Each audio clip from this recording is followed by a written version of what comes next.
제가 시간이 좀 많이 지체됐기 때문에 우리 신 교수님이 시간을 다 뺏어가지고 제가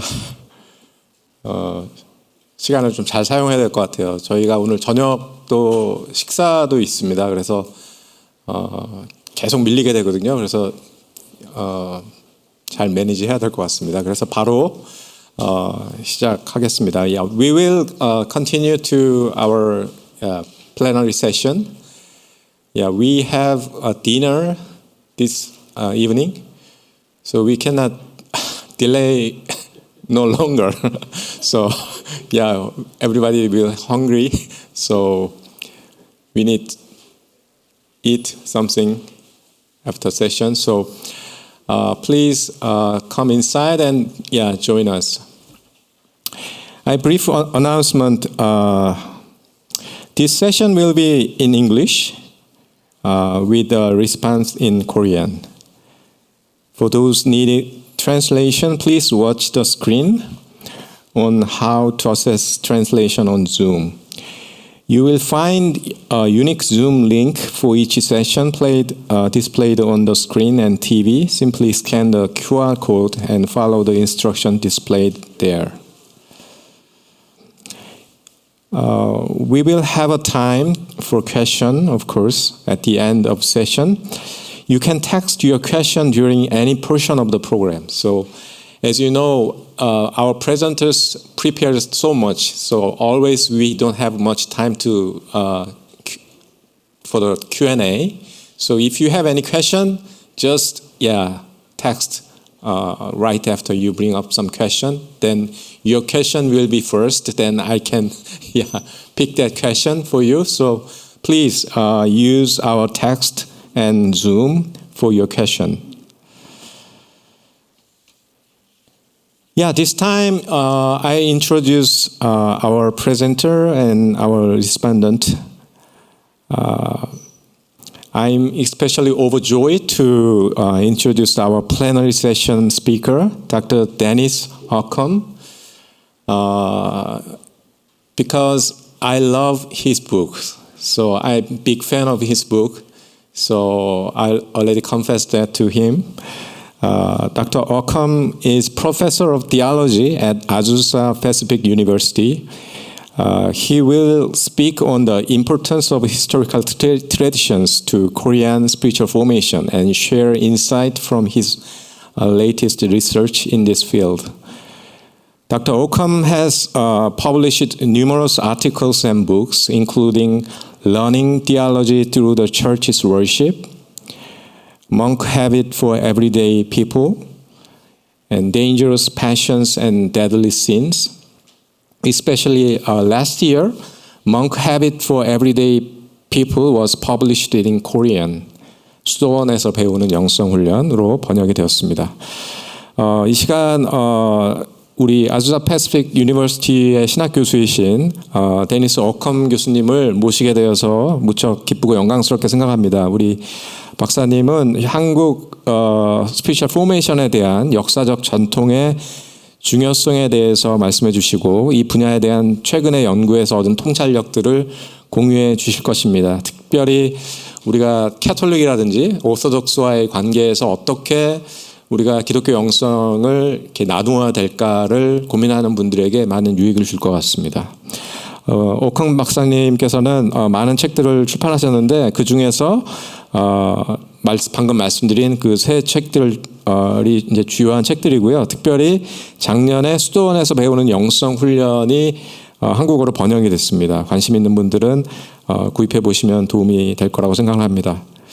Also, I also pleased to introduce our plenary session respondent, Dr. Shin Sun-mook, Associate Professor of Missiology and Leadership, and he is also Chief Academic Officer at World Mission University. So he also our Fuller alumnus. He had his master's degree here and also THM and Doctor of Missiology here. He published a lot of books, including the Toward the Blessed Life and Grace-Driven Change. 이 시간 또 논찬자로 우리 신선목 교수님께서 우리 가까운 또 월드미션 유니버시티에서 와주셔서 또 논찬을 맡아주셨습니다. 바쁘신데 와주셔서 감사드리고, 우리 신선목 교수님께서는 또 저희 플러에서 오랫동안 또 어정트로 계시다가 또 여기서 공부도 하시고 닥터 오브 미시올로지도 여기서 맡으셨습니다. 여러분 잘 아실 거라고 생각을 하고요.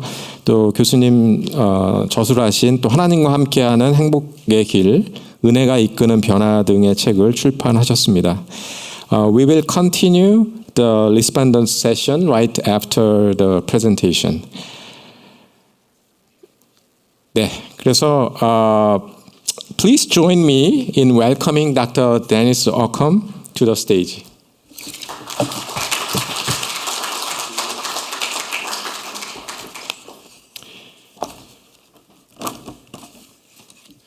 Well, first let me say that I feel very honored but at the same time humbled to have been invited to present a paper today.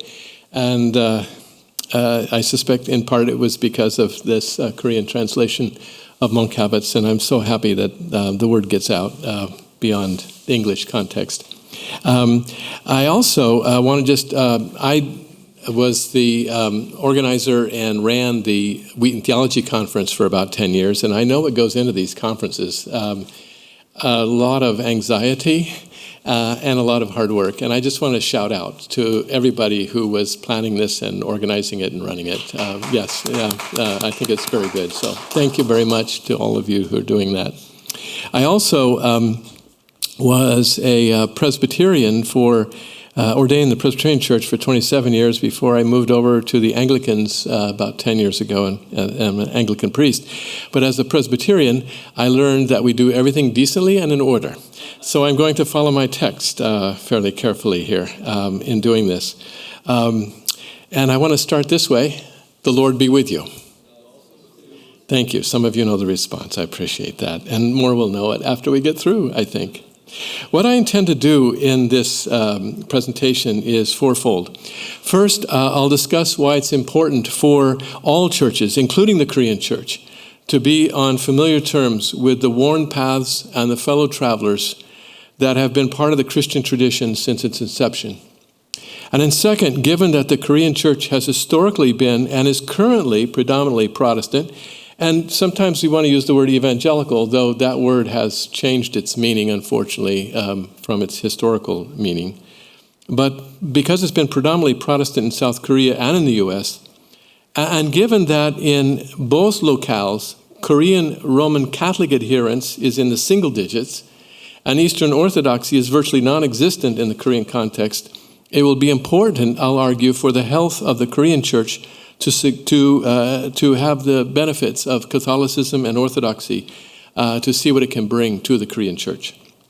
And then third, I want to call attention to a few concerns that the Korean Protestant Church might take into consideration as it embraces some of what her Catholic and Orthodox brothers and sisters have to offer in a rather complicated religious context, both historically and contemporaneously. And if I get some of those things wrong in the Korean context, forgive me, mea culpa, all right. And finally, based on all of that, I will conclude with my own suggestions of where the church, the Korean church especially, should head. At the outset, however, even though evangelical Protestant churches in both the U.S. and Korea have experienced well-documented decline among youth who question largely conservative, pro-establishment, fraudulent lad churches that have singular emphasis on numerical growth, still the Korean Protestant church must be recognized for having some of the largest churches in the world and for being second only to the U.S. in the number of missionaries who are sent out. And that is to be commended. Well, what are historical traditions? Why are they important in the formation of Christian spirituality? I want to argue that first. One of the dangers facing the Korean church today is the abundance of spiritual junk food. It's consumed in books that achieve a degree of contemporary faddish status, but have little nutritional value for sanctification, and subtly perpetuate secular materialism and consumer capitalism. Those churches that use that quite a bit are unaware of the abundance of wisdom from the Christian past, let alone from cultures that are chronologically and culturally distant from contemporary consumers. I suggest such non-distinct spiritual offerings is one reason that a significant number of Korean youth in South Korea and the U.S. are leaving the Christian church and joining the ranks of the nuns. And that is why it is important for the Korean Christian church, just as it is for all Christian churches, East and West, to access the historical traditions that have to do with spiritual formation. The reasons are theological, ecclesiological, historical, soteriological, and political. I'll go over those. In other words, ignoring our Christian roots is theologically untenable, it impoverishes the Christian church, and it imperils our sanctification. And as we'll see, these roots include our sisters and brothers in the Roman Catholic and Orthodox traditions. So first, theologically, chronocentrism and parochialism keep us from knowing the vast dimensions of God's reality and the love of God in Christ. Paul makes this clear in his prayer for the Ephesians when he prays that they may have the power to comprehend with all the saints what is the breadth and length and height and depth, and to know the love of Christ that surpasses knowledge, so that they may be filled with the fullness of God. We need all the saints for the multidimensional knowledge of God that one community alone cannot provide. We are in one gigantic Bible study with members of the church, such as Athanasius, Augustine, Anselm, Aquinas. That doesn't even get us past the A's. Let alone the contemporary sisters and brothers in 7 continents and the 3 major branches of the church. And I think being reminded of that has huge global implications. And then second, and relatedly, ecclesiologically, the church is divided into 3 major traditions, not to mention further subdivisions within those traditions. But ontologically, the church is one. And so the Apostle Paul exhorts us to be zealous in maintaining this unity in the bond of peace. That's in Ephesians 4. So we work to eliminate divisions, but the church exists. Its location is in between the times, the eschatological already and the not yet. And so we don't seek to eliminate diversity in this time.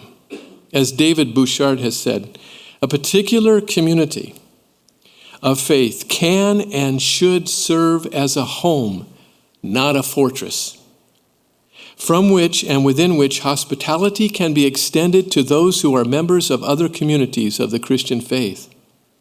In fact, one cannot practice hospitality without a home. A home maintains one's identity. It is good to be well versed in one's own Christian tradition, such as Protestant Christianity. But that should not deter a community from opening itself up to other Christian communities and learning from them what can enhance their own tradition and build up the church. And then third, historically, just as the citizens of a nation need an awareness of their history to guide them with a characteristic ethos as they maneuver through world events, so the church must know its history if it is to be faithful to its identity in the world today. Ray Bakke, an urban ministry leader, quotes another colleague saying, "If you can't tell me where the church has been, you have no business telling me where it ought to go." Bakke clearly states this principle as he continues, "The further one goes into the avant-garde frontier of creative ministry, the more important it becomes that we be deeply rooted in the biblical, theological, and historical tradition. We need deep roots to survive in urban ministry," he says. Indeed, we need deep roots to survive in any Christian ministry, and that requires a knowledge of all that has brought us to our present location in time and space. Just as Psalm 78 records God's command to pass on to succeeding generations the stories of God's acts, so we must keep alive the heritage that we have inherited from Christian ancestors in order to know how to think and act and view the world as people who go by the family name Christian. And then fourth, soteriologically, our salvation is not a private process. Personal, yes, but not individual. There are three tenses to the verb save: have been saved, being saved, and will be saved. The first and the third, justification and glorification, are God's doing. But the second, sanctification, being saved, is a joint project that involves divine gifts and human work. This is what the Apostle Paul is getting at in Ephesians chapter 4, verses 1 to 16. And Paul is filled with exhortations and imperatives in the second half of Ephesians that make it clear that sanctification is a group project. There is no salvation apart from the church.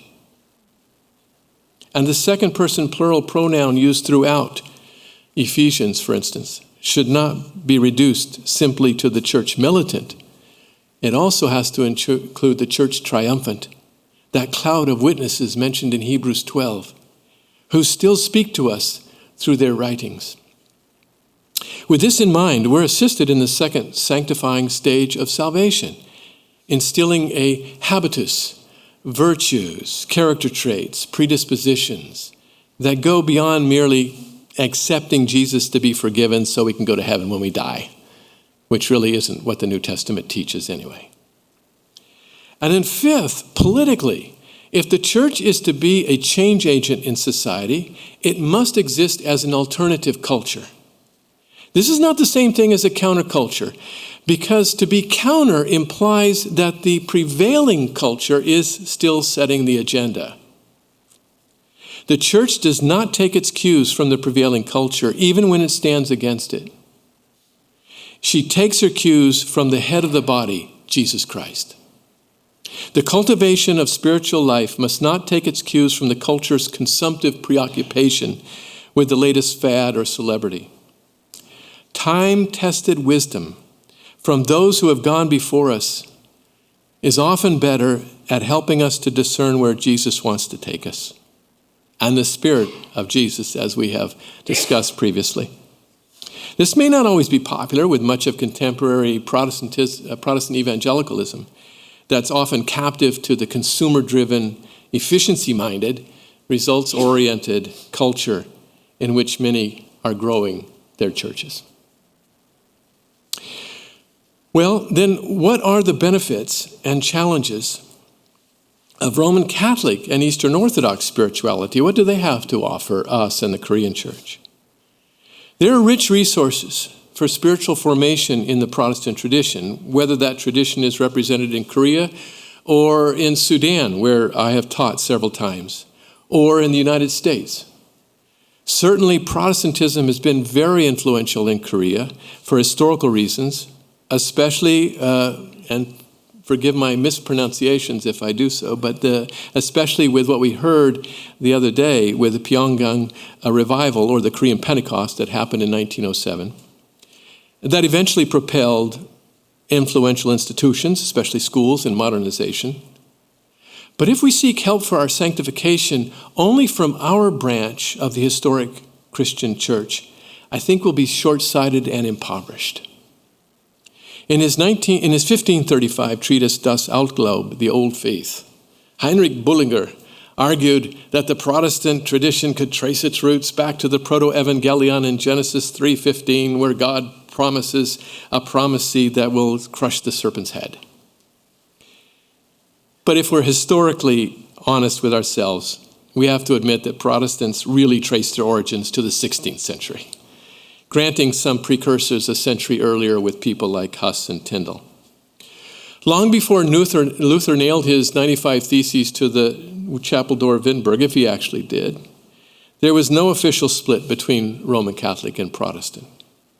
And if we go even farther back, before 1054, when two bishops excommunicated each other, the church was not officially split between East and West.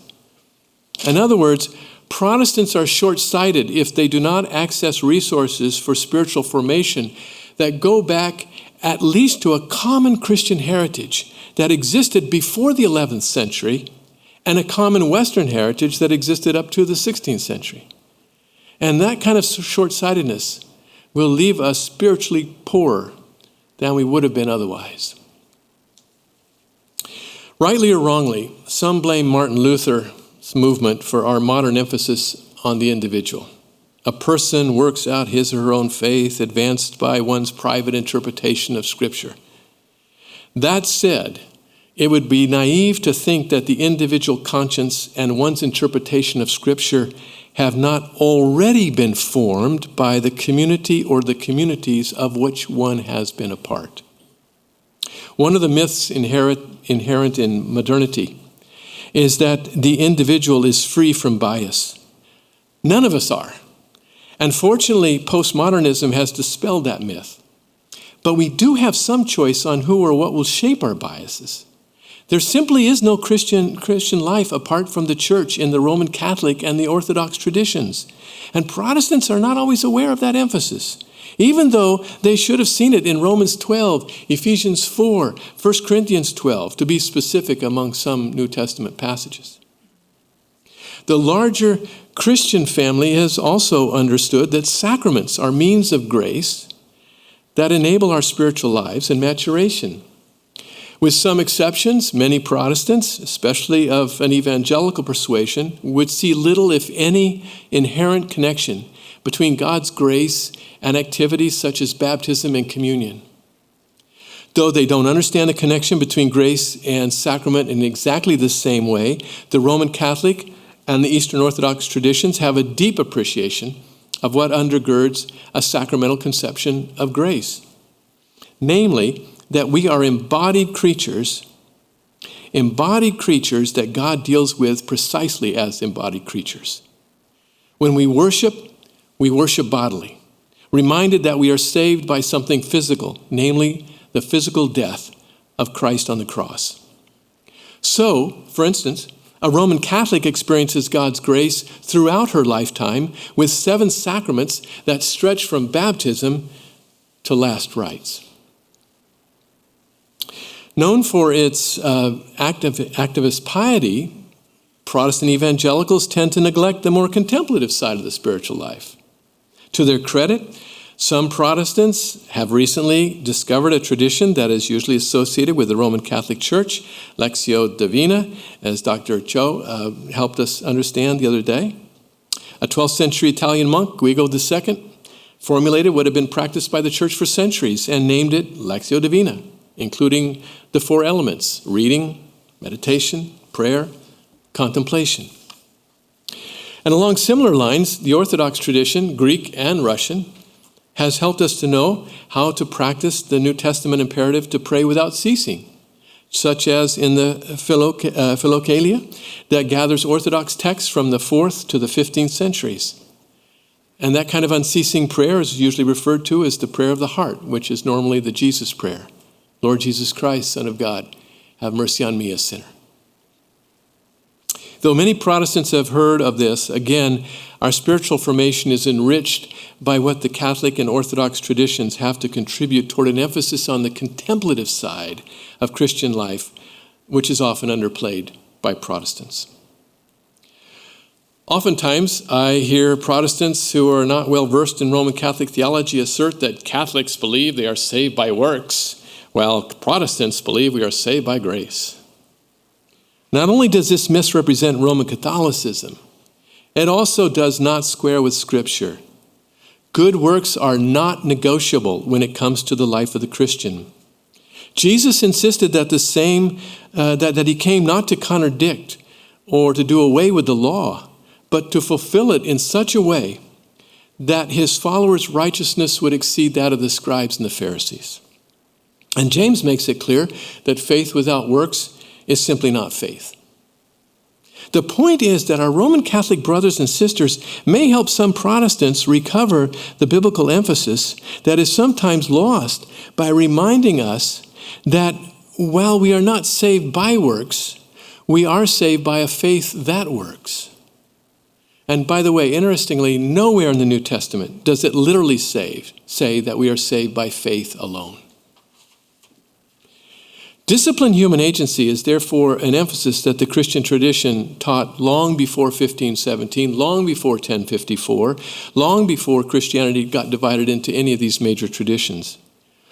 Fortunately, due to the work of people like Richard Foster, spiritual disciplines have made a comeback for Protestants.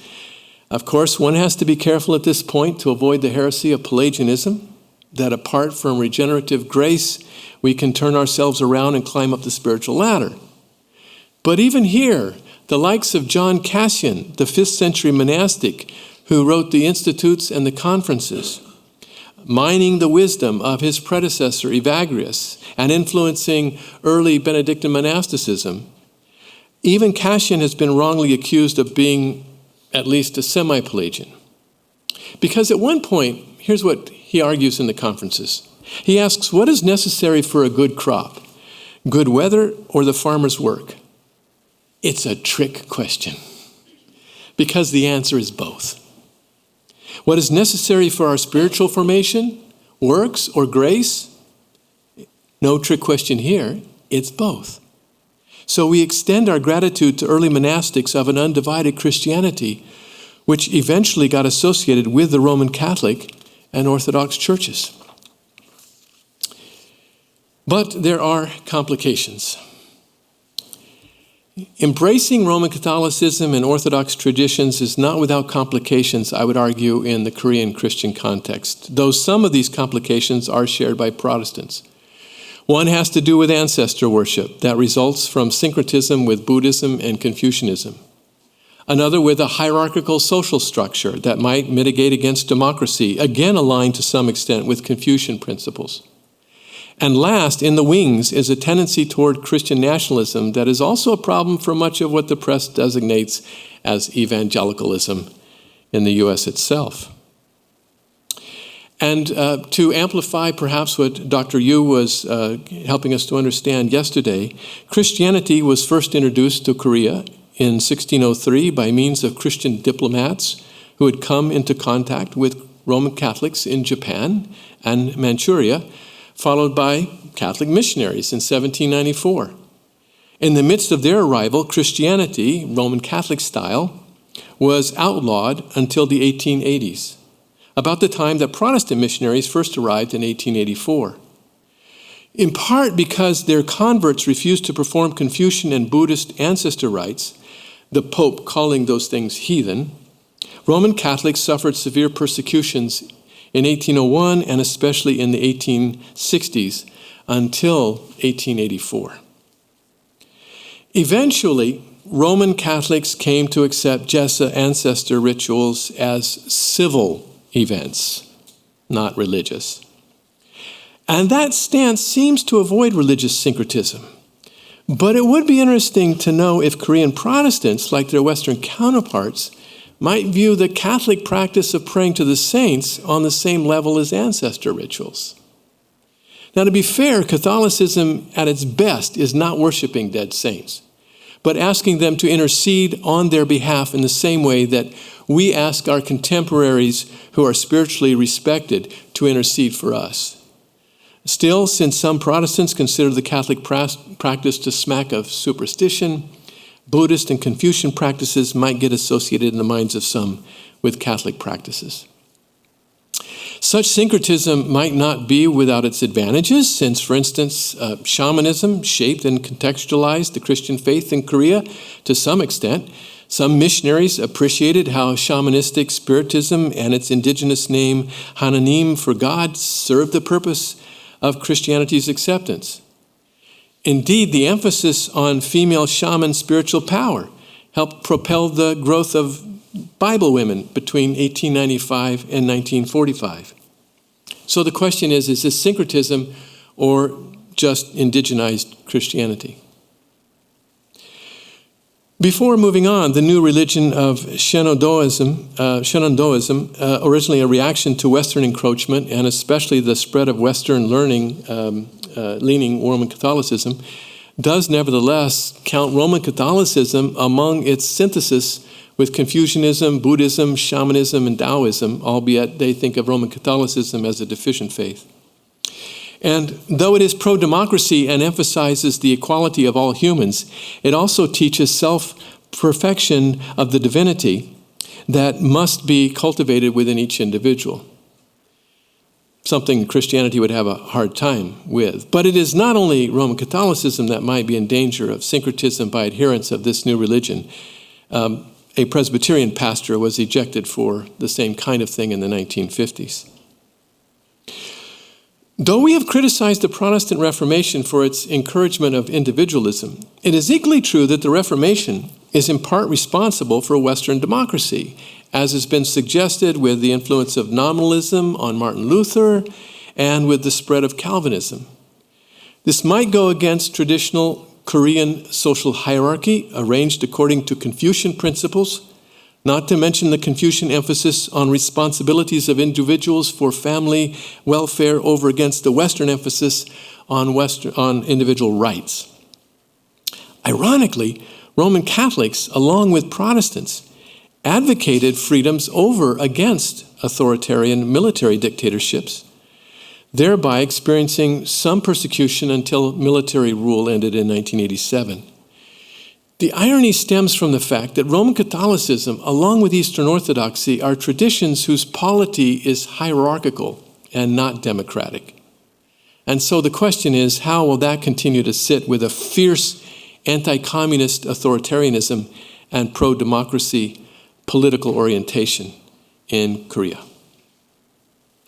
Christian nationalism is rampant in the U.S. right now.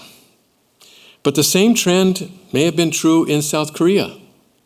This nationalistic emphasis, especially over against Japan, for instance, was one of the factors that contributed to the success of Korean conversions by Roman Catholics, but also by Protestants, especially Presbyterians and Methodists. But this trend would seem to be easier for Protestant churches to perpetuate over against the worldwide communion of Roman Catholics centered in Rome, and over against Orthodoxy that has several autocephalous bishops that provide something like national centers that can trend outward, as is the case with Russian Orthodox presence in South Korea. It may be the case that Christian nationalism can be compatible with Catholicism and Orthodoxy. That's certainly been the case with the Orthodox Church in Putin's Russia. But in both Korea and the U.S., it is evangelical Protestant Christianity that is more susceptible to the charge and that mitigates against the global context that ought to characterize the Christian church. Well, how can Christian spirituality through these historical heritages contribute to Korean spirituality in a global society? What does all this mean for the Korean church in a global society and the impact of the Korean church in the world? I think, first of all, we've got to acknowledge that Korean youth seem to what they share with many youth today in the world when it comes to the Christian church. They're leaving. It's well documented. They are leaving in part because many are tired of mega churches, some that preach a prosperity gospel, that demand little more than attendance on a Sunday. They're leaving because of traditional hierarchy and ordered worship. And they sometimes link Christianity with political and economic ideologies that often are out of sync with today's global youth. At the same time, the topic dealt with in this paper is traditions. And that may not do much better in keeping the next generation aligned with the Christian church. It's no more attractive to youth today than it was when I was growing up in the 60s. We need to distinguish, though, between tradition and traditionalism, as Yaroslav Pelikan is repeatedly acknowledged for pointing out. Tradition is the living faith of dead people, while traditionalism is the dead faith of living people. And it may actually be traditionalism that many youth reject, that gives tradition a bad name. Still, there is much to be said for what we have unpacked as Catholic and Orthodox contributions to spiritual formation when it comes to what many of today's generation and others are seeking. Though they are not the only ones, many youth are seeking communal identity, to be part of a cause or an orientation, Though it has become increasingly uncommon in some mainline Protestant churches, Catholic and Orthodox churches continue to require catechesis before a person joins the church community through baptism. What Alan Kreider said of the early church could be said of Catholics and Orthodox, at least aspirationally, when he says, quote, of the early church, the churches were hard to enter. They didn't grow because of their cultural accessibility. They grew because they required commitment to an unpopular God who equipped them to live in a way that was richly unconventional. An aspect of that equipment was embodied rituals in the sacramental traditions. And this may resonate with what has become fashionable the last 4 decades, at least in the West, tattoos and piercings. Indeed, Christianity began with embodiment in the Incarnation, and it has continued to be embodied throughout its history. The sacraments involve the active, embodied participation of worshipers, centrally in the Eucharist. And the growth of the church owes much to its worship. Beyond that, as Catholics and Orthodox perpetuate what the early church practiced, Kreider goes on to argue their worship was from the body. Their encounter of God in worship involved bodily gestures and rites that became habitual, repetitive, reflexive ways of being. These physical patterns became their habitus, a handed-down way of being. They bore their habitus in their bodies, not only when they were in worship services, and not only when they were with other Christians, but as they lived their daily lives at work and with their neighbors. Now, we're inundated with noise of social media also. The average time spent on social media in North America and in Asia is a bit over 2 hours a day, more for youth. But Gen Zers, for instance, are souring on it for various reasons. The contemplative traditions that have residence in Catholicism and Orthodoxy may be what many hunger for. And it's necessary if we are to follow the psalmist's imperatives to wait on God and be silent. Listening is essential in spiritual formation. Indeed, as was pointed out yesterday, the first word of the Rule of Benedict is listen. Contemplation is also aligned with patience, a character trait of crock-pot Christianity that rejects the need for constant variety and a grass is greener over their restlessness. I suggest all of that is necessary for spiritual formation. Human agency, I'm going to go back and for one thing. Human agency is enabled by God's grace. And I want to emphasize that in both Catholic and Orthodox traditions, that's going to cost. It's not the cheap grace that Bonhoeffer disparaged in the lives of his fellow Protestants. It is the kind of grace life that is evidenced in some Roman Catholic work for social justice, such as the Catholic Priests Association for Justice in South Korea, and the new monastic movement among youth, which owes some of its origin and practice to early monastic sources. Such agency is not absent in the Korean Protestant context, but we need constant reminders of James' admonition that faith without works is dead. So I'm suggesting that these features of our Christian heritage may or may not ring true to those who are leaving the church. But a Korean church which took these seriously would be a church with deep spiritual roots that will lead to flourishing, perhaps not in a qualitative sense, but flourishing certainly in the sense that matters. So I close with these words.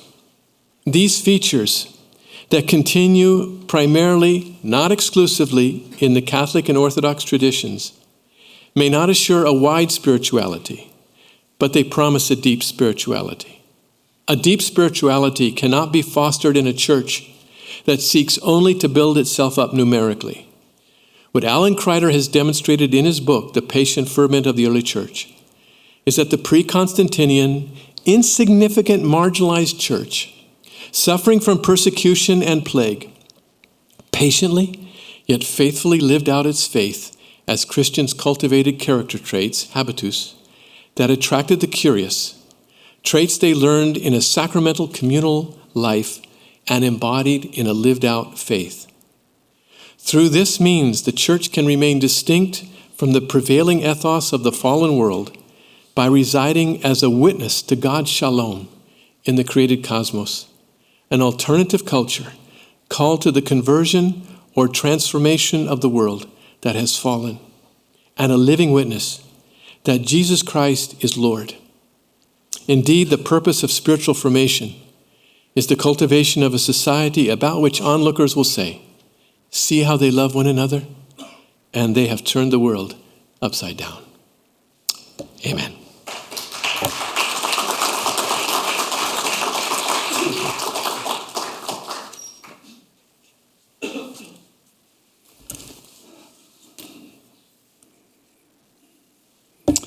시간을 좀 정확히 적어놓고 시작하도록 하겠습니다. 네, 감사합니다. 이렇게 귀한 행사에 이렇게 참여할 수 있도록 기회를 주셔서 감사하고요. 우리 데니스 오클홈 교수님 이렇게 귀한 강의 자료를 또 읽고 또 이렇게 강의를 들을 수 있도록 해주셔서 감사합니다. 이번 준비하면서 덕분에 공부를 또 많이 하게 된 것 같습니다. 여러분들은 카톨릭 신자 친구가 있으신가요? 저는 평생을 크리스찬으로 살아왔는데 되돌아보니까 대학교 때 우리 반에 한 명 카톨릭 믿는 애 있었고 카톨릭은 만나본 적이 없는 것 같아요. 그런데 이제 미국에 와서 제가 아카디아에 살면서 우리 애들 그 학부모님들을 만났는데 이상하게 카톨릭 믿는 분들 많이 만났어요. 그래서 좀 개인적으로 교제하고 그러면서 또 많이 이렇게 경험을 하게 되었습니다. 카톨릭은 그래도 좀 있는데 정교회 믿는 분들은 한국 분들 만나기가 힘든 것 같아요. 그래서 저도 정교회를 믿는 분을 만난 적이 있는가 이렇게 되돌아보니까 제가 이 플러에서 30년 전에 그 MDiv 할 때 우리 그리크를 가르쳐 주신 분이 샘이라는 그 동방정교회 그 신부님이 가르쳐 주셨었어요. 그래서 아까 우리 Jesus Prayer 얘기할 때 키리에 엘레송 우리 수업 시간에 그게 Have Mercy, Jesus Have Mercy on Us 그렇게 하는 그 Jesus Prayer도 우리한테 좀 그 가르쳐주고 이렇게 하셨었는데 제가 학교에서 이렇게 강의를 하고 교회에서 사역을 하다 보면 많이 받는 질문 중에 하나가 카톨릭을 우리가 어떻게 생각해야 됩니까?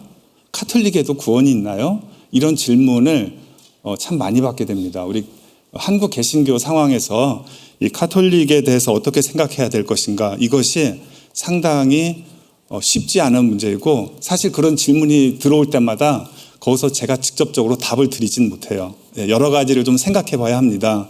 왜냐하면 그냥 답을 드리면은 많은 또 오해를 하실 수가 있기 때문에 하여튼 우리 한국 개신교 안에서 이 카톨릭을 어떻게 생각할 것인가 이것이 우리한테 굉장히 중요한 질문이 아닌가 생각을 합니다. 그런 면에서 한국 개신교에서 카톨릭을 어떻게 생각할 것인가 이런 문제에 대해서 오늘 우리 오클럼 교수님께서 발제를 해주셔서 굉장히 개인적으로도 도움이 됐습니다. 우리가 지금 영성의 이슈를 다루고 있는데 우리가 영성을 우리 교수님 그래도 나오고 전에 영성을 다룬 이슈가 보면 두 가지 입장에서 영성을 다루는 것 같아요. 죄송합니다. 한국의 그 영성하면은 일반적으로 현대 물질 문명에 지친 현대인들에게 영성의 이슈가 많이 관심을 받고 있습니다. 그래서 종교가 아니라 영성에 관심을 많이 갖고 있죠. 이거를 어떻게 꺼내야 되는데. 영성의 이슈 그냥 종교가 아니라 영성의 이슈를 많이 받는데 그때 말할 때 영성은 그 우리 참 자아의 회복, 인간 실존의 우리가 우리 자신의 인간 실존을 홀리스틱하게 이해를 해야 되는데 그 가장 중심에 있는 그것을 이제 우리의 영성, 그래서 그것의 진정한 참 자아의 회복이라는 의미의 영성이죠. 그거는 기독교에 제한된 것이 아니라 우리가 모든 전 일반 사람들이 관심을 갖고 있는 것이고요. 제가 얼마 전에 좀 상담을 받을 필요가 있어갖고 상담 전문가한테 테라피스트한테 상담을 받는데 그분이 저한테 Are you spiritual? 하고 물어보더라고요. 그래서 제가 Yes, I am a Christian 그렇게 했는데 그게 틀린 답이었어요. 그 사람이 저한테 묻는 질문은 크리스찬인가 아닌가 그런 릴리전을 가지고 있느냐를 물어보는 게 아니라 스피리추얼한 그런 관점에서 삶을 생각하는가. 왜냐하면은 요사이 그 상담에서 스피리추얼 어프로치를 많이 하고 있기 때문에. 그래서 제너럴한 이미전 그 영성이고요. 다른 한편에서 이제 교회가 우리 교수님도 많이 지적을 해주셨지만 물질 문명의 영향을 받아서 수적인 성장을 추진다든지 그런 데로 이렇게 빠져나가는 것에 있어서 정말 우리 크리스찬으로서 참 성화, 참 성결을 회복하고 성령에 충만한 삶, 하나님의 형상, 그리스도의 형상을 담는 삶, 이런 삶을 추구해 나간다는 의미의 성화라는 의미의 영성. 근데 이 두 가지가 우리가 한국 교회가 받고 있는 도전이기도 하고 이게 막 혼용돼서 쓰여갖고 우리가 영성이라고 얘기를 할 때 지금 어떤 얘기를 하고 있는지 그게 지금 혼돈될 때가 좀 많이 있지 않은가 생각이 됩니다. 그런데 이제 우리가 보통 이제 기독교 안에서 영성을 다룰 때는 이 두 가지 이슈를 동시에 요사이 이제 다루는 경향이 있고요. 그래서 이제 한국 교회도 요사이 이제 그 영성에 대해서 많이 관심이 있어서 리차드 포스터나 뭐 달라스 월라드나 또 헨리 나우엔 또 뭐 토마스 멀튼 뭐 그런 여러 영성가들에 대해서 많이 우리가 좀 관심을 받고 있는데 그 중에 이제 많은 부분들이 사실 카톨릭 백그라운드를 가지고 계신 분들이에요. 그래서 개신교 안에서도 지금 영성에 많은 운동들이 있지만은 그 카톨릭의 영향을 받은 영성가들이 많이 있기 때문에 영성이란 말을 쓸 때 그런 면에서 좀 조심스러워하기 때문에 그런 면에 있어서 좀 검토가 필요하다. 예, 좀 그런 의미로 좀 생각을 하고 있는데 우리 교수님께서 영성이 카톨릭에서 나왔다. 뭐 그런 말을 많이 써요. 그래서 영성이란 말을 쓸 때 영성을 할 때 우리가 좀 조심해야 된다. 그런 말을 우리 개신교에서 많이 쓰는데 그럼에도 불구하고 또 그런 전 개신교가 현재 그런 영성에 대해서 많이 관심을 갖고 있고 근데 이제 우리 교수님께서 그것을 보다 좀 근본적인 문제로 뭐 카톨릭에서 영성 온 거 괜찮냐 아니냐 이거가 아니라 카톨릭과 우리 개신교의 관계를 좀 전통이라는 큰 그 통 속에서 좀 이해를 하는 관점에서 이렇게 제시를 해주셨기 때문에 그냥 어떤 영성 학자를 보고 우리가 영향을 받는 것도 있지만은 보다 좀 바탕에 깔려 있는 우리 개신교와 카톨릭의 어떤 그 관계를 어떻게 볼 것인가 이런 문제를 다루시면서 크게 이제 전통이라는 이슈를 가지고 그 속에서 개신교도 이해하고 또 정교회도 이해하고 카톨릭도 이해하는 그런 관점에서 이렇게 논지를 쭉 전개를 해주셨습니다. 개별적인 이슈에 대해서는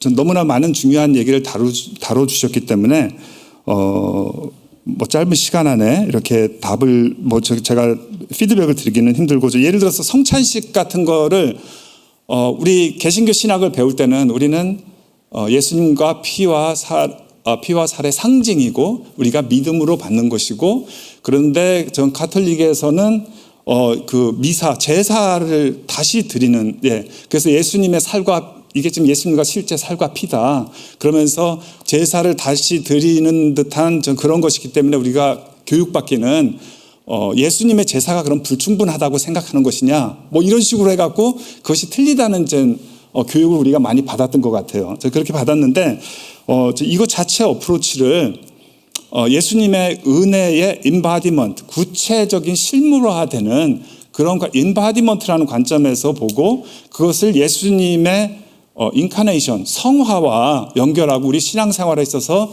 삶의 구체적인 현장 속에서 그걸 구체화돼야 되는 이쪽으로 쭉 연결해서 풀어보는 것이 좀 카톨릭의 입장인 것 같은데 그런 면들이 우리한테 또 새로운 그런 관점을 주는 것 같고요. 우리 영성 생활에 있어서 사실 인바디먼트, 우리 영성이 그냥 추상적이고 개념적이고 현실에서 동떨어진 그런 영성이 아니라 실제 그 몸을 입는 영성이 되어야 된다는 점에서 굉장히 우리한테 또 도움을 주는 그런 관점이고 전체적으로 카톨릭의 여러 관점들에 대해서 우리가 새롭게 좀 이해하고 너무 비판적이지 않고 좀 이해하려는 관점에서 접근할 수 있게 그것을 잘 하나하나 이렇게 조목조목 설명을 해주셔서 그런 면에서 굉장히 개인적으로는 도움이 됐습니다.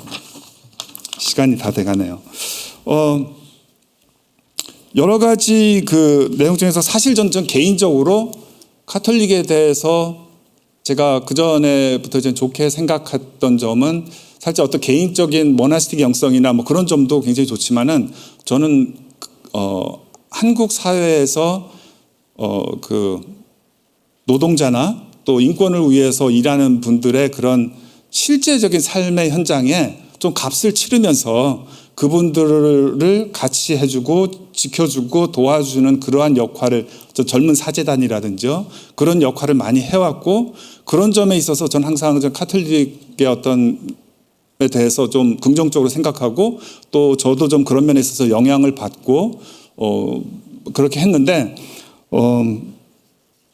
그런 점이 그 카톨릭 영성에서 또 중요한 좀 우리가 좀 생각을 해볼 수 있는 중요한 점이 아닌가 생각을 하고 또 한국 교회에서 지금 기독교가 전반적으로 약해지고 있지만은 상대적으로 개신교가 카톨릭보다도 더 좋지 않은 그러한 경향을 보이고 있는 것이 그런 면들이 사회 참여 이슈라든지 그런 면에 있어서 카톨릭이 좀 더 적극적이고 그들 영성이 이제 그런 모습이 있었지 않았는가. 현재 이제 우리 개신교 안에도 선교적 영성이라든지 공적 영성이라든지 그런 화두가 등장하고 개신교 안에서도 그런 운동이 많이 일어나게 돼서 굉장히 긍정적으로 이렇게 생각을 개인적으로는 하고 있습니다.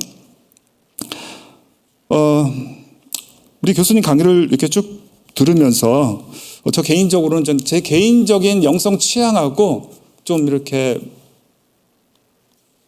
잘 일치하는 부분들이 캐톨릭 영성에 또 많이 있는 것 같아요. 뭐 예를 들어서 전통에 대한 그러한 존중이라든지요, 또 그 관상의 영성이라든지, 또 수동 영성, 사회 참여 영성, 또 아까 몇 가지 이슈를 들었지만 상황화의 영성, 뭐 싱크리티즘의 위험성이 있지만은 그럼에도 불구하고 상황화하는 그런 면에 있어서 캐톨릭의 영성에서 우리가 또 배우고 도전받아야 될 것이 많이 있지 않은가 그렇게 생각을 합니다. 전통을 얘기하면서 교회의 긴 역사 속에서 역사적 지역적 다양성을 인정하고 배우고 우리의 영성의 폭을 넓게 해나가는 것이 참 중요한 것 같습니다.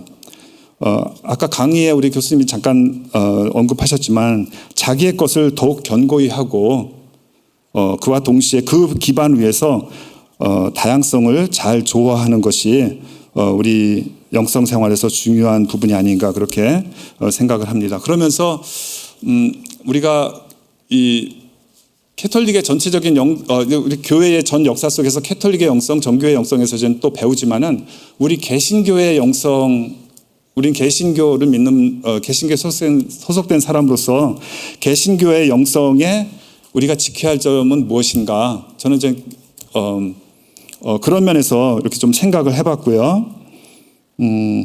하나님의 전적인 은혜에 대한 믿음, 그것이 우리 또 개신교로서 가져야 될 중요한 영성이고, 그런 면의 기초 위에서 우리가 또 이런 캐톨릭의 영성, 또 여러 가지 그런 영성을 우리가 또 배우고 도전받는 것이 필요하지 않은가 생각이 됩니다.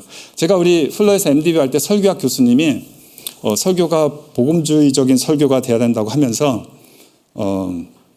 그 설교에서 7대3의 비율로 설교를 하라고 하셨습니다. 7은 하나님이 우리를 위해서 뭘 해주셨는가, What God has done for us, 70%를 배분하고 So what should we do? 그거를 30% 하라고 그렇게 그 설교학 시간에 제가 수업을 들은 적이 있는데요.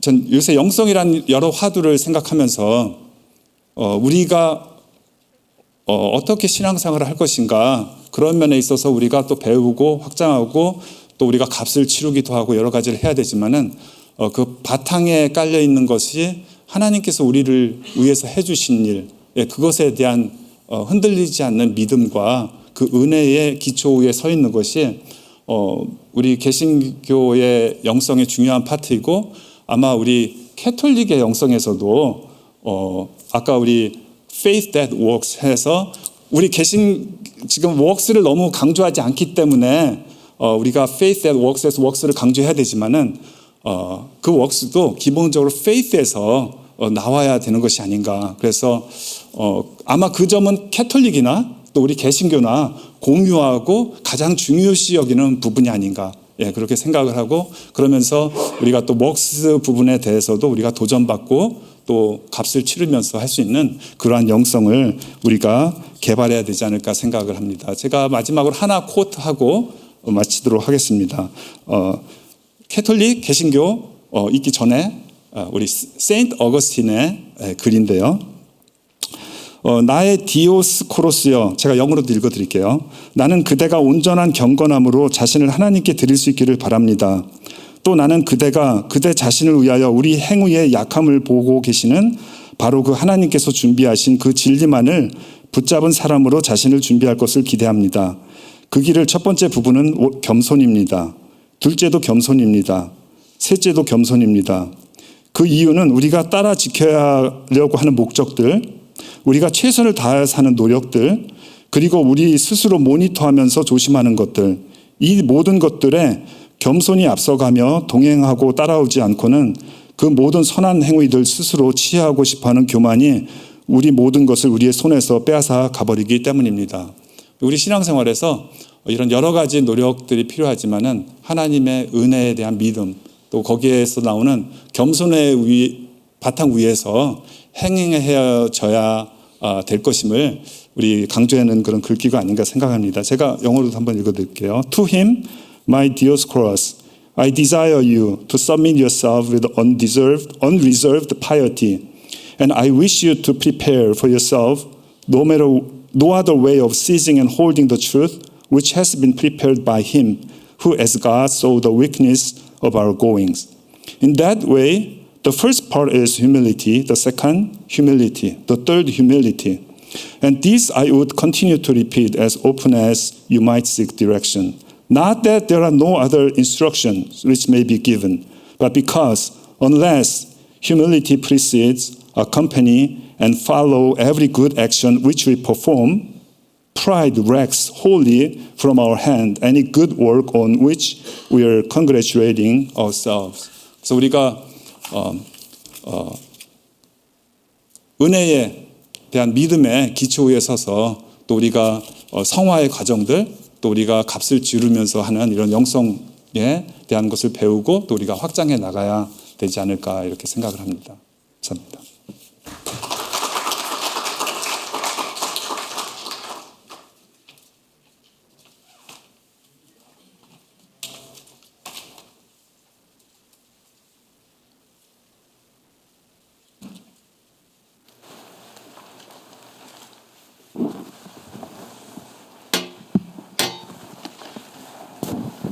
Yeah, thank you for your presentation and response.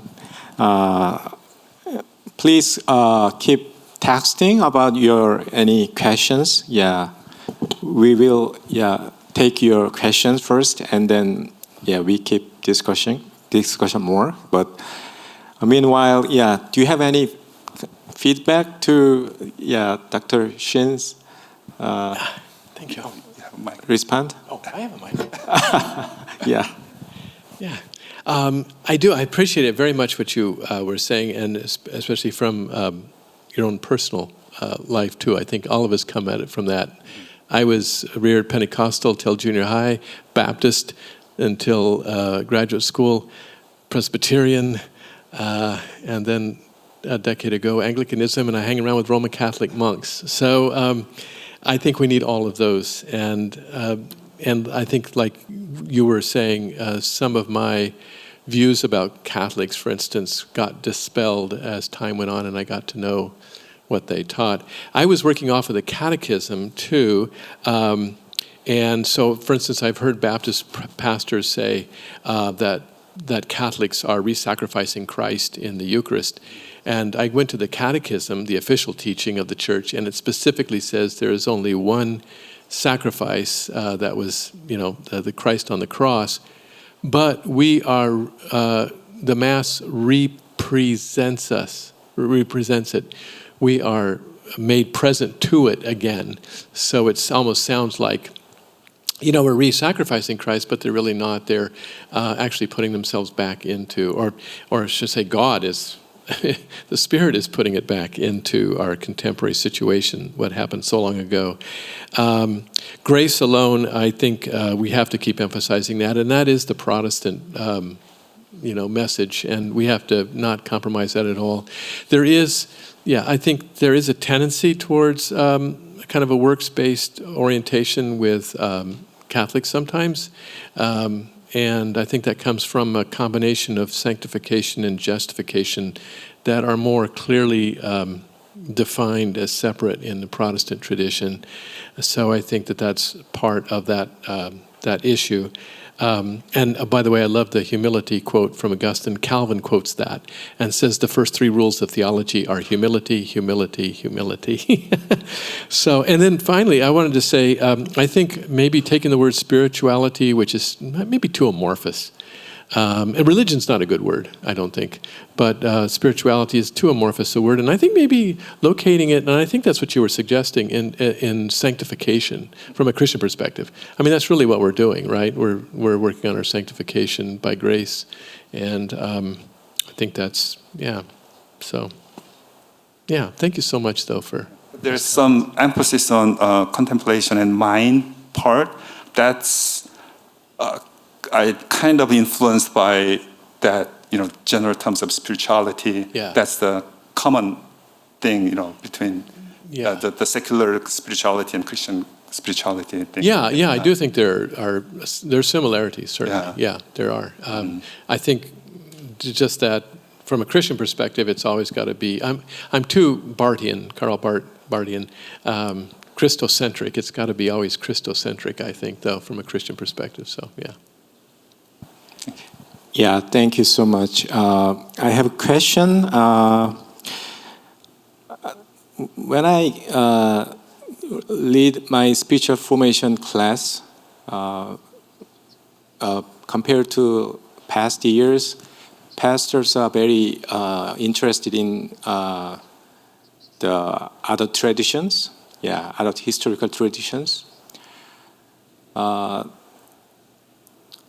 So they are very open to the Catholicism and Eastern Orthodox and even monasticism. So they are hungry actually.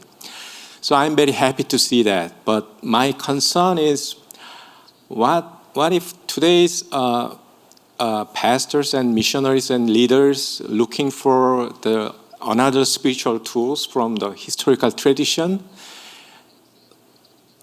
Is it how can we prevent that become another religious consumption? You know what I'm saying? So it is very curiosity. Oh, this is good. Oh, Lectio Divina, this is good. Oh, contemplation this is good. But these days we are exposed to consumerism. So sometimes this kind of approach is kind of as a customer, oh, this is new product and I can try this. So it is, I think one way this is very good sign. We are open to these historical traditions one day, all of a sudden. But how can we prevent this from, kind of the consumer habit? Boy, that's a great question, and I don't know if I have a complete answer. I was footnoting in my paper a recent book by Caitlin Beatty called "Celebrities for Jesus: How Personas, Platforms, and Profits Are Hurting the Church." And I think it's a problem even with a lot of Christian publishing today. We have, some really great books that are out there, but the author of the book gets known because of the book, and then they're flashed all over for every kind of issue and all that kind of thing. So I think that kind of thing is rampant, and I see where it could head if you said, "Oh, and I'm going to get take from the Roman Catholic and Eastern Orthodox traditions and just consume this." So I think in my own life, it's been mostly I've been able to avoid that by getting to know people in those two traditions and conversing with them and learning from them, so that I'm not just taking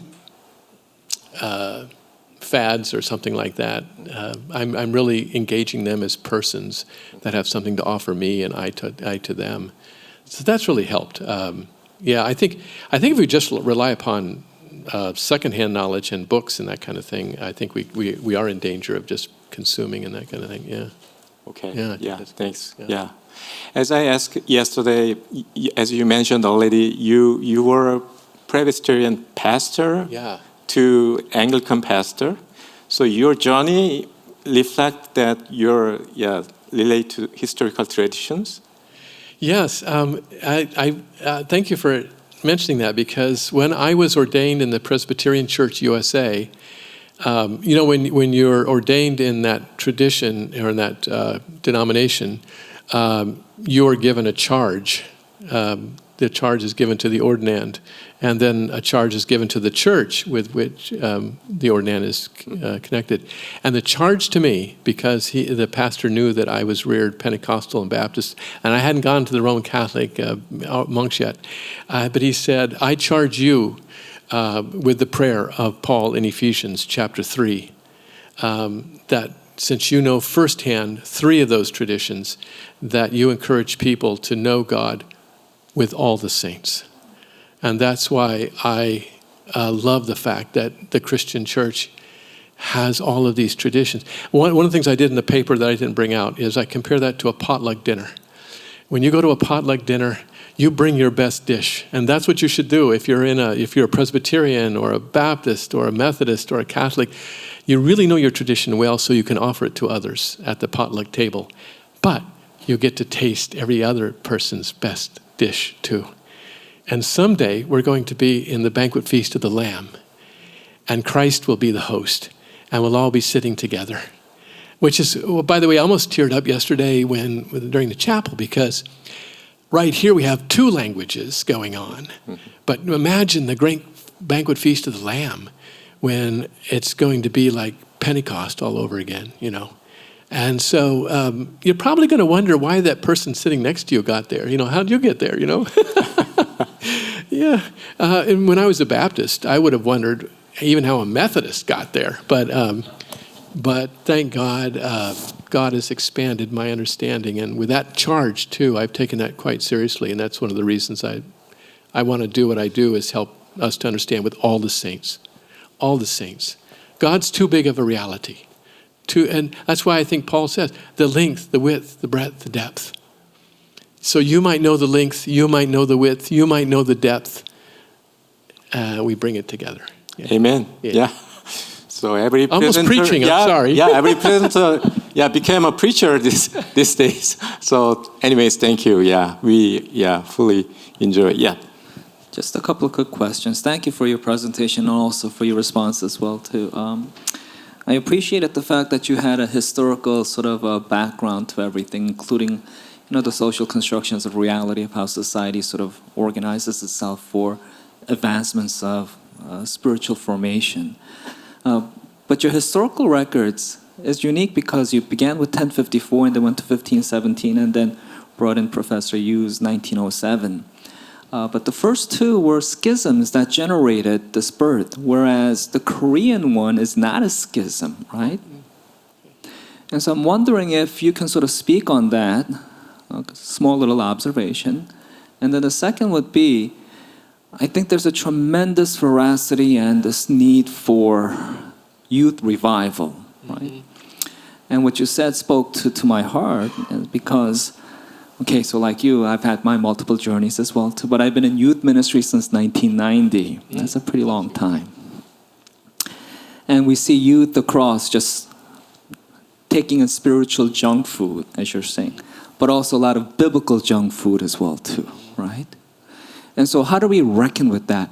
And what I'm interested right now is in this unique Korean. I'm not even right now interested in Korean American, but I'm interested in the Korean sort of youth losing their spirituality. And then 제가 두 번째 질문은 우리 답변하신 신 교수님이나 신 박사님한테 잠깐 질문하고 싶은데요.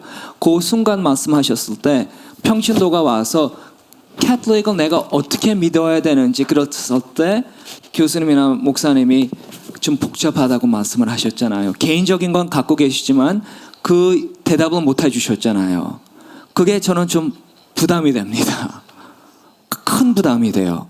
목사님으로서나 아니면 교수님으로서 답을 드리든지 교회가 한 번 바뀌면 계속 어드밴스먼트가 생겨야 되는데 왜 그런 대답을 못 해주고 계시는지 아니면 왜 한국 교회가 그런 대답을 못 해주고 있는지.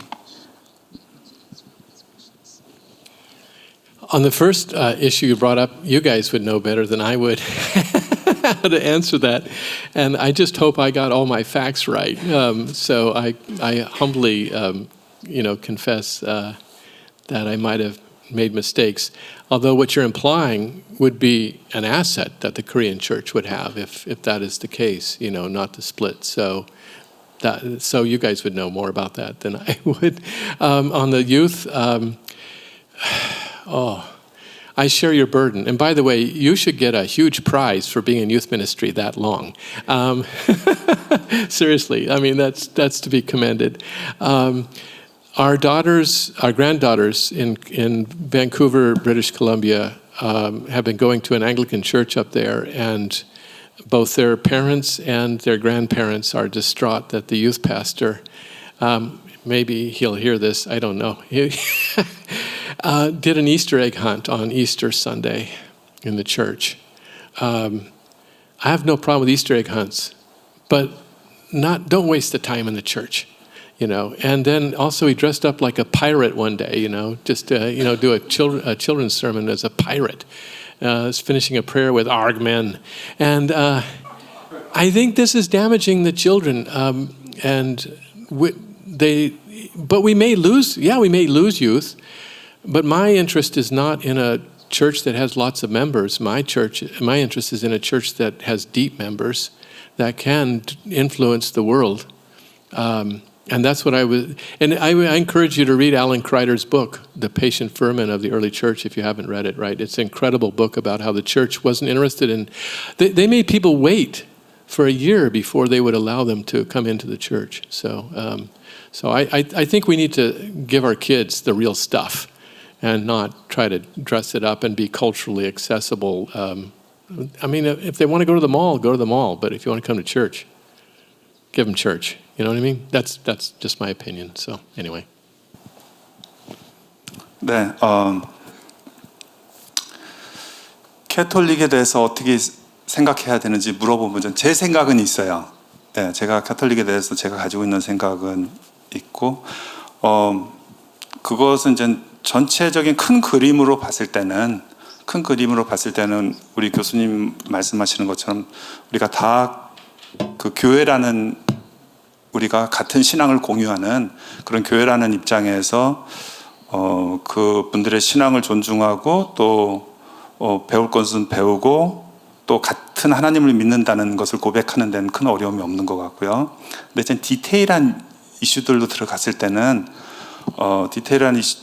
것들로 들어갔을 때는 아직까지 조금 경계가 되는 점이 많이 있고, 제가 자신 있게 얘기를 못하는 거는 이제 캐톨릭에 대해서 제가 충분히 공부를 하지를 않았기 때문에, 그냥 개신교 입장에서만 하지 충분히 공부하지 않았기 때문에 큰 그림에서는 제가 신앙을 인정하고 같이 가는 것에 대해서는 어려움이 없지만은 디테일한 부분에서 제가 확신있게 얘기하기가 힘든 부분들이 좀 아직 있기 때문에 조금 그렇고, 다른 하나는 그 질문을 하는 사람의 신앙의 전이에서 그분이 자라온 교회라든지 담임 목사님이라든지 그런 컨텍스트가 있기 때문에 그분이 제가 생각하는 것처럼 그 이슈에 대해서 이렇게 생각을 변화해 나가는 건 하나의 전이가 있어야 되고, 그것을 제가 제 입장에서 얘기해 주는 것으로 끝나지 않고 이제 그분이 자기 교회에서는 그렇게 안 가르치는데 그렇게 했을 때 그런 신앙의 전이에서 그 시기적절한 말을 드려야 되는데, 제가 이렇게 드리는 말이 그분의 자기 신앙 전이를 가는데 도리어 혼란을 줄 수 있지 않을까, 또 힘들게 하지 않을까, 그런 개인적인 배려의 차원에서 그렇게 제가 자신 있게 대답을 못하는 것 같아요. 근데 그분이 좀 더 원해서 디테일하게 얘기를 하길 원하면은 할 수 있지만은 그냥 그렇게 던져진 질문에 대해서는 이렇게 바로 답을 주기는 힘든 이슈라고 생각합니다. 그런 면들에서. 예. 네, 고맙습니다. 어려운 질문이 나왔는데 제가 논찬자가 아니고 사회자인 게 참 다행이라고 생각을 해요. 예. 저희가 한 2minutes 남았습니다. We have 2 minutes, so I take one last question, if you have any. And I want to recommend 2 books before we finish. So, yeah. Okay.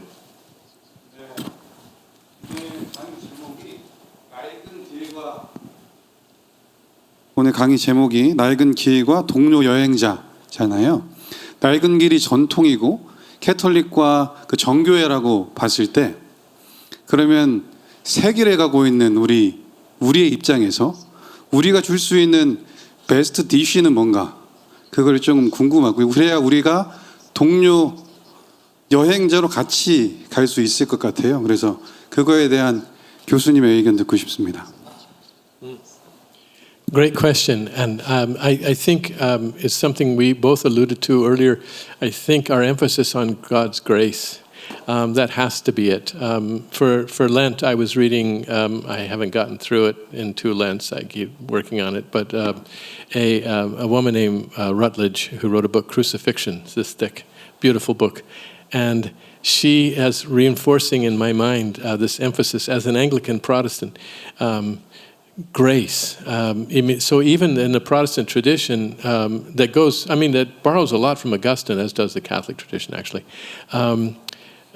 even our faith is a gift of God's grace. Even our faith. I can't conjure it up. It's given to me by God.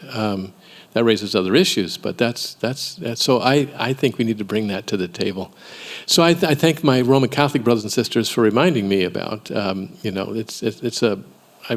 works are important too, and that kind of thing, and they do emphasize that. But yeah, and other things that I mentioned, embodiedness and so forth. So yeah. Yeah. Can I mention 2 books? Sure. Yeah. Yeah. I taught a course called Christian Traditions at APU for many years, and I asked a Catholic priest, what's the best book I can give my students for understanding the Catholic tradition? And here it is, Roman Catholicism for Dummies. I'm serious. And it's in its 3rd edition. And I used that as a textbook, which was strange to see in the college textbook, in the store. But it's a wonderful book and a wonderful introduction if you don't know Catholicism very well, written by 2 priests. So there you go. And then for Orthodoxy, Payton's book, Payton, I think the title is Light from the Christian East. I think that's the title. And that is the best book as an introduction to Protestants on... you're shaking your head. Did I get the title right? Light from the Christian East. And he himself is not Orthodox, but he understands the Orthodox tradition and how to explain it to us. So, yeah. Okay. Yeah, 더 질문이 있으시겠지만 우리 교수님 어디 안 가시니까 여러분들 개인적으로 쉬는 시간에 질문 오셔서 하시면 될 것 같습니다. 저희가 이것으로 이번 세션을 좀 마쳐야 될 것 같아요. 저희가 지금 시간이 많이 딜레이 돼서 원래 15minutes인데 just 10minute, 10minute 브레이크를 갖고 그 다음에는 저희가 브레이크아웃 세션으로 스피셜 디렉션 같은 경우에는 페이턴 1, 2로 그리고 우리 그 영성의 형성을 위한 이웃의 자리 그 주제의 경우는 여기서 모임을 계속 갖도록 하겠습니다. 수고하신 우리 2분께 다시 한번 큰 박수로 감사합니다.